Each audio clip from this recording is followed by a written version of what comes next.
Hello everyone, welcome to Bhumi's easy cooking. આજે હું આપને બતાવીશ થીક શેક બનાવવા માટેની રીત। એક વખત તમે આ રીતે થીક શેક બનાવીને પીશો તો બહારના બધા શેકનો સ્વાદ ભૂલી જશો। તો આ થીક શેક સરળતાથી કઈ રીતે બને તેના માટે આ વિડીયોને છેલ્લે સુધી અચૂક જોજો। મેં અહીં થીક શેક બનાવવા માટે સૌપ્રથમ ડ્રાય ફ્રૂટ્સ લીધેલા છે। તેમાં અખરોટનો ભૂકો, કાજુનો ભૂકો તથા બદામનો ભૂકો લીધેલા છે। અખરોટ, કાજુ તથા બદામના નાના નાના ટુકડા કરી લીધેલા છે। ત્યારબાદ તેમાં ચોકલેટ ચિપ્સ ઉમેરેલી છે, જે બિલકુલ ઓપ્શનલ છે, તમારા સ્વાદ પ્રમાણે વધારે ઓછી ઉમેરી શકો છો। કિસમિસનો સ્વાદ ભાવતો હોય તો તે પણ ઉમેરી શકો છો।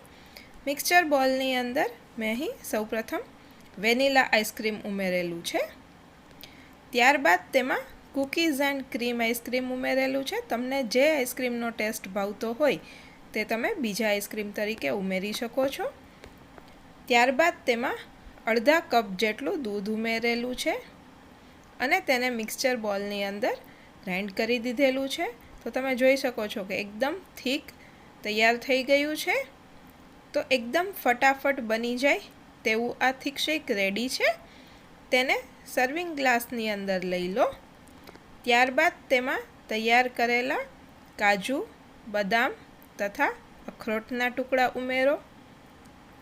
કાજુ, બદામ, અખરોટના ટુકડા ઉમેર્યા બાદ તેને ચોકલેટ ચિપ્સથી ગાર્નિશ કરી દો। તો જોઈને જ પીવાની ઈચ્છા થઈ જાય તેવું આ થીક શેક રેડી છે। તો એક વખત તમે પણ ઘરે આ રીતે થીક શેક બનાવજો।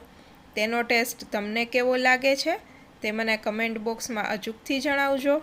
આ વિડીયોને લાઈક કરજો, તમારા ફ્રેન્ડ્સ, ફેમિલી મેમ્બર્સ અને રિલેટિવ્સ સાથે શેર કરજો અને ભૂમિઝ ઇઝી કુકિંગ ચેનલને સબસ્ક્રાઈબ કરજો।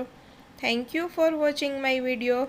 ફરી મળીશું નવા એક વિડીયો સાથે। એન્જોય।